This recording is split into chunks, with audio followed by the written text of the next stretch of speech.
అందరికీ నమస్తే అండి. నేను తహసీల్దార్ ఆత్రేయపురం. ఇవాళ జరిగిన సంఘటన ఏంటంటే, సుమారు 4 గంటల సమయంలో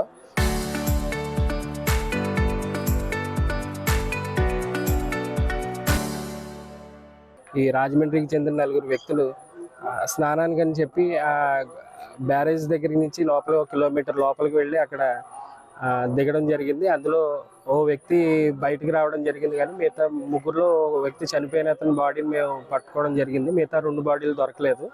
అవి గాలింపు చర్యలు ఇప్పుడు దాకా చేసాం. తిరిగి మళ్ళీ రేపు ఉదయమే మళ్ళీ ఎస్ఐ గారు మేము కలిపి ఆ గాలింపు చర్యలు మొదలుపెట్టి ఆ బాడీలు వెతుకుతాం. ఇక్కడ జరుగుతున్న సంఘటనలు ప్రతి ఏడాది రిపీట్గా జరుగుతున్నా సరే, ఈ ప్రజలు ఎవరు కూడా, మేము ఎన్నిసార్లు అక్కడ హెచ్చరిక బోర్డులు పెట్టిన, గతంలో కలెక్టర్ గారు కూడా ఈ నదీ పరివార ప్రాంతాల్లో ప్రమాదకరమైన ప్లేసుల్లో హెచ్చరిక బోర్డులు పెట్టమని ఆదేశించారు. ఆ ఆదేశాల ప్రకారం మేము అక్కడ బోర్డులు కూడా పెట్టాము. ఆ బోర్డులు అలా మేము పెట్టినా సరే వాటిని అలాగే వదిలేసి ఎవరికి వాళ్ళు అలా స్నానాలకని చెప్పి దిగి ఇలా ప్రమాదాలకు గురయ్యి ప్రాణాల మీదకి తెచ్చుకుంటున్నారు. దయవుంచి అందరూ కూడా ఇది పత్రికాముఖంగా మీరు అందరూ తెలుసుకుని అలాంటి పనులు చేయొద్దని చెప్పి అక్కడికి దిగవద్దని చెప్పి తెలియపరుస్తున్నాం. అందరికీ నమస్కారం అండి. నేను ఆత్రేయపురం సబ్ ఇన్స్పెక్టర్ అండి. ఈరోజు మన ఆత్రేయపురం మండలం పిచ్చిలంక హ్యామ్లెట్ ఆఫ్ బొబ్బర్లంక గ్రామం మన ధవళేశ్వరం బ్యారేజ్ వద్ద, మన బ్యారేజ్ నుంచి సుమారుగా 1 కిలోమీటర్ ఎదరికెళ్ళే ప్లేస్లో ఈరోజు రాజమండ్రికి చెందిన 4 వ్యక్తులు మసరి మణికంఠ, మహమ్మద్ అర్ఫాత్, షేక్ బిలాల్, షేక్ సుల్తాన్ అనే 4 వీళ్ళు ఫ్రెండ్స్ అండి. అక్కడ రాజమండ్రి జాంపేట చెందిన వాళ్ళు. వీళ్ళు 4 కూడా ఈరోజు 2 బళ్ళ మీద అక్కడికి వచ్చి అక్కడ బళ్ళు పెట్టేసి అక్కడ నుంచి 1 కిలోమీటర్ నడుచుకుంటూ వెళ్ళి అక్కడ గోదావరి చిన్న పాయలు అంటూ ఉంటే అటుపక్కన ఇసుక తిప్పలు ఉన్నాయన్న ఉద్దేశంతో ఈ పాయి నుంచి అటువైపు నడుచుకుంటూ వెళ్ళి మళ్ళీ తిరిగి ఇటువైపు వచ్చేటప్పుడు అక్కడ పాయ గుంటలు ఉండటం వల్ల సడన్గా ఒక ఊబు లాంటిది వచ్చేటప్పటికి అది లోపలికి వెళ్ళిపోయారు.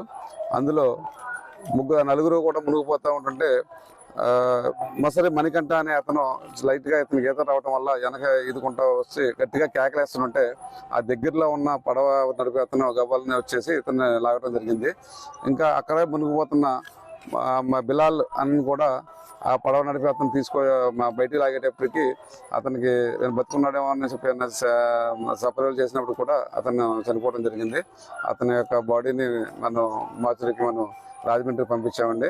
అయితే అతనితో పాటు ఉన్న మిగిలిన 2 వ్యక్తులు కూడా దొరకలేదు. వాళ్ళిద్దరి కోసం మేము గాలింపు చర్యలు, మేము ఎంఆర్ఓ గారు, మన ఆత్రేయపురం ఎంఆర్ఓ గారు కూడా, మన ఫైర్ డిపార్ట్మెంట్ అందరూ వచ్చి గాలింపు చర్యలు ఇప్పుడు దాకా చేపట్టాం. అయినప్పటికీ కూడా అక్కడ మాకు ఎటువంటి ఆచూకీ దొరకలేదు. మళ్ళీ రేపు ఉదయమే మళ్ళీ మాతో పాటు ఇంకా ఎన్డీఆర్ఎఫ్ టీం కూడా రప్పించుకుని కనుక ఆచూకీ దొరకని 2 గురించి కూడా గాలింపు చర్యలు చేపడతాము. అది మనకి ఆత్రేయపురం మండలం బొబ్బర్లంక ధవళేశ్వరం బ్యారేజ్ అనేది మనకి చూస్తానికి చాలా ఆహ్లాదకరంగా ఉంటుందన్న ఉద్దేశంతో చాలామంది ప్రతి సంవత్సరం కూడా అక్కడికి వచ్చి స్నానాలు చేస్తాకి వస్తూ ఉంటారు. మేము ప్రతి సంవత్సరం కూడా వాళ్ళని హెచ్చరించడం జరిగింది. అక్కడ మేము నిన్నగాక మొన్న కూడా మేము ఎంఆర్ఓ గారు, మన ధవళేశ్వరం సిఐ గారు అందరూ కలిసి మూకపడిగా మొత్తం అక్కడ పెద్ద రాళ్ళు, బండరాళ్ళు, ముళ్ళ కంచెలు కూడా వేయటం జరిగింది. అక్కడ నోటీస్ బోర్డు కూడా పెట్టడం జరిగింది. అయినప్పటికీ కూడా చాలా మంది అక్కడ మనకి కొద్దిగా స్నానం చేయడానికి వీలుగా ఉంటుందని చెప్పేసి మేము ఎంత హెచ్చరిస్తున్నా కూడా, ప్రతిరోజు మేము కేకలేస్తున్నా కూడా నెంబర్ ఆఫ్ ఎక్కువ మంది కూడా అక్కడికి వచ్చి స్నానాలు చేస్తూ ఉంటారు. అది దయవుంచి మా మాటలను మీరు పరిగణలోకి తీసుకోండి. అది చాలా డేంజరస్ ప్లేస్. అక్కడ అనుకోని మనకి ఒక రకంగాను, మనకు ఒక అడిగేటప్పుడు ఇంకో రకంగాను ఉంటాయి. అనుకోని ఊబులు వచ్చి చాలా మంది చనిపోవడం జరుగుతుంది. కాబట్టి ఈ పత్రిక కూడా మీరు అందరూ కూడా మేము చెప్పేది ఏంటంటే, ఎవరో కూడా ఆ ప్లేస్లోకి రావద్దు. మీకు వస్తే మేము కఠిన చర్యలు తీసుకోవాల్సి వస్తుంది. ఎవరో కూడా రావద్దు. అక్కడ చాలా మంది చనిపోతున్నారు. కాబట్టి మీరందరూ కూడా మేము చెప్పినట్టుగా అక్కడ రాకుండా ఉండాలని చెప్పి కోరుకుంటున్నాను. రేపు ఉదయం మిగిలిన 2 బాడీల గురించి గాలింపు చర్యలు చేపడతామని మీ అందరికీ తెలిపిస్తున్నాను.